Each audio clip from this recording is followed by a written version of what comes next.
Hearty welcome to Divine Rays SSPS INC. I am Dr. Sister Monica D'Souza SSPS and I am glad to meet you all in this platform. Because of the pandemic, the world stands at crossroads. It wouldn't be surprised if the coming generations would refer to the AC and the BC in this particular time of the era as before Corona and after Corona. The impact the COVID 19 made on the face of the earth is unimaginable. Never have we, as a society, have stood at the crossroads with health and the wealth at the same time. At this juncture, I am glad to share my life and mission being part of St. Francis Hospital Indore. When the whole world came to a grinding halt, we were in fact gripped with fear. Despite all the preparation and awareness created during the first few days of the lockdown, we were not prepared to take the corona patients. When the Indore District Administration first asked us to open our hospital for the corona patients, we were totally confused and anxious. We were standing at the edge of the unknown, as who wants to risk to an unknown, scary disease where death was believed to be the end result and that too without your closed ones around. The thought itself was so unpleasant, and so to treat such patient it's all a nightmare. Still, trusting in God, the giver of life, we said yes. And today, I find it still difficult to believe that we opened our doors at St. Francis Hospital to treat the corona patients. That too in the initial stage in the month of April 2020, when we had very little knowledge about this invisible virus, the disease pattern, the treatment, and the management.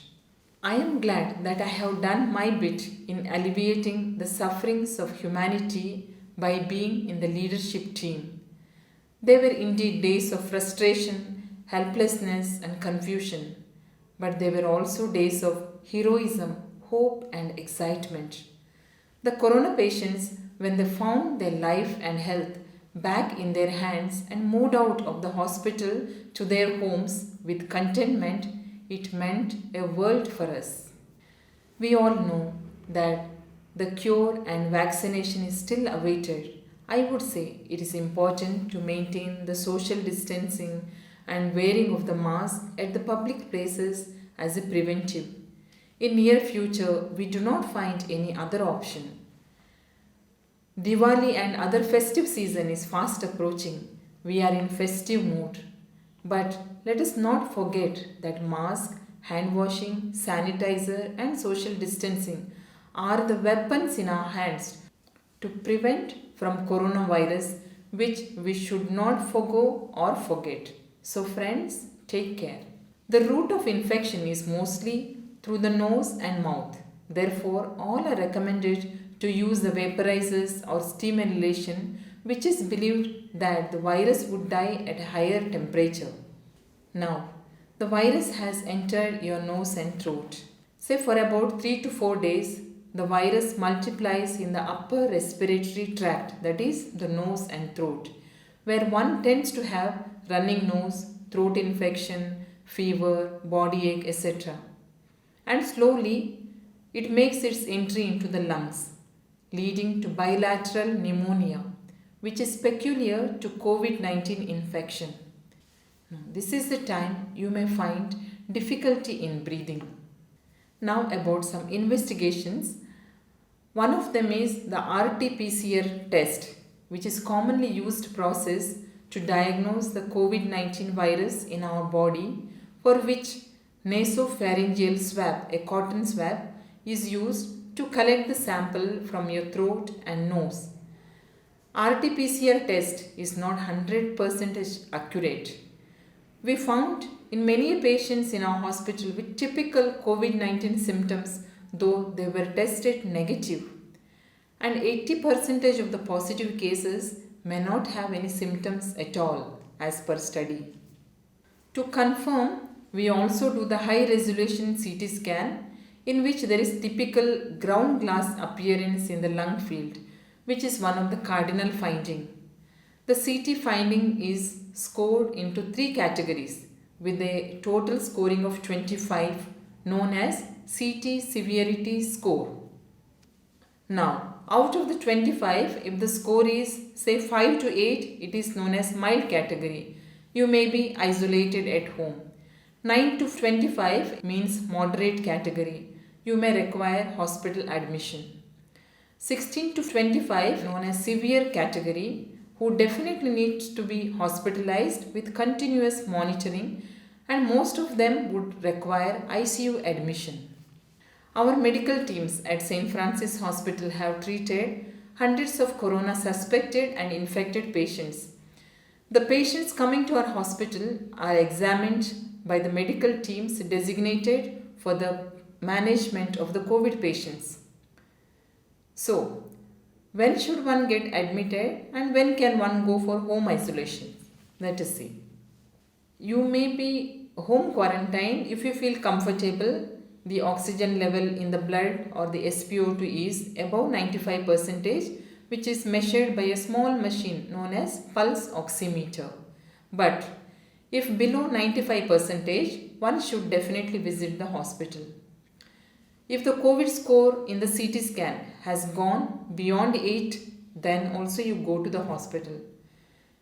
If you have any comorbidities or other diseases like tuberculosis, diabetes, hypertension, asthma, HIV, CABG or the heart related problems, and the elderly should definitely go to the hospital and get themselves examined.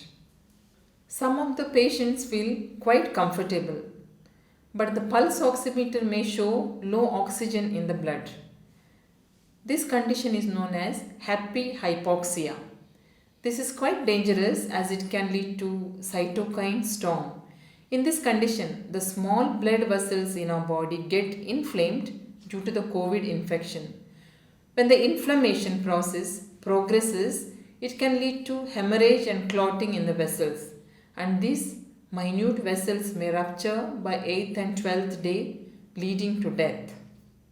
You may also be wondering what is done at the hospital. How is it to be in the hospital? All the staff and the doctors involved in treating COVID patients wear something known as personal protective equipment or the PPE. The sanitization is done frequently. Special training is given to the staff about how to handle the patients. For the staff, it is definitely quite uncomfortable and cumbersome to work with all these protective gears for long hours.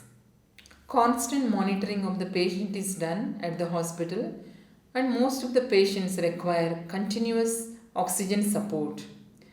ECG, X-ray, sugar, BP, SpO2 is monitored continuously round the clock. IV antibiotics and steroids are also given to control the infection. Tests pertaining to kidney, liver and other organs also are done along with the COVID scoring. Inflammatory markers like CRP or C-reactive protein, D-dimer, interleukin 6, serum ferritin, if increased, the patients are given heparin injection. It will prevent the inflammation going to the next stage. X-ray, chest and CT scan are also repeated as and when necessary. When condition is improved, by 7th day, usually the patients get discharged. When BP sugar is not controlled, SpO2 level is still falling, sometimes even after 20 days, patient need to be admitted. Well, now you are discharged from the hospital and going home. What are the precautions should be taken at home? Whether a patient is tested positive or negative, on going home, patient should isolate oneself. Keep a distance of at least 2 feet at all times if possible. Wear mask in public and when with someone. But when alone, do not wear the mask. Take deep breathing exercises. Steam inhalation could also be done maybe 2 to 3 times in a day. Eat well. Have good protein rich food like sprouts, soybean, vegetables, eggs, etc. One needs to take precaution for at least for a month. Then remember, complete nature of the disease is still not known. Many patients have had lung fibrosis, which is an irreversible condition. Then stay separate as much as possible from others. Visitors should be strictly prohibited. Sometimes other organs also can be affected or some symptoms may be persisting. So in such cases, you must consult the physician. So dear friends, finally I would like to conclude with few points. First one is bed rest. Your body will need lot of time to repair. So avoid exercises when you are sick. Keep your room well ventilated with windows open. Drink plenty of warm water. Hydrate yourself. Loss of appetite is very common. Take light food frequently like fruits and vegetables. Do not wear mask inside the room when you are alone. Oxygen cylinder could be kept at your home if necessary. Do not be afraid. Have courage. Almost everyone recovers fully. Develop your spirituality. Come closer to your soul. Count your blessings and be generous. Coronavirus has made its way into the lives of people, economy, education, politics, industry, and every sector of our lives. And slowly we are getting used to it. It has become part of us. When we are weak, the virus is strong. So let us make ourselves strong to weaken the virus. Let us learn to face it and live with it. Thank you. Stay safe and stay healthy.